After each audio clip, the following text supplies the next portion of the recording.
তেওঁ ল'ৰা ইণ্ডিয়াত জন্ম হৈছে তেওঁ ল'ৰা 7 বছৰ ইণ্ডিয়ান সিটিজেন হোৱাৰ পিছত ব্ৰিটিছ কৰিছে ইমান অসত্য কথা ক'ব নালাগে তেওঁ ল'ৰা ইণ্ডিয়ান সিটিজেন আছিলে ভাৰতীয় পাছপোৰ্ট আছিলে আৰু ভাৰতীয় পাছপোৰ্টখন গৌৰৱ গগৈয়ে নিজে সহি কৰি এপ্লিকেশন দি সাৰেন্ডাৰ কৰোৱাইছে কৰাই পেলাই ব্ৰিটিছ পাছপোৰ্ট লৈছে আৰু গৌৰৱ গগৈ ল'ৰাৰ জন্মস্থানটো চাই লওক তেতিয়া কোভিড দূৰতো নাছিল আপোনালোকক যিমান পাৰে মিছা কথা কৈ বুৰ্বক বনাই আছে মই এটোৱে কৈছো we are going to take action who is saying that we are not going to take action so on 10th of September we are going to take action who is saying that action will not be taken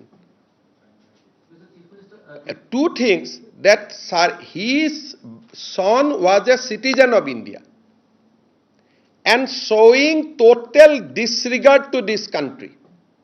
He by himself signed the application. Actually, I thought 2021 he has decided to leave this country. That is why he has changed the citizenship of his son in 2021, post-COVID. I know the date also. COVID logot kono link nai. Jiman pare অসত্য কথা কৈ আছে 10 তাৰিখে ৰাস্তাত উলাব জাগা নোহোৱা হ'ব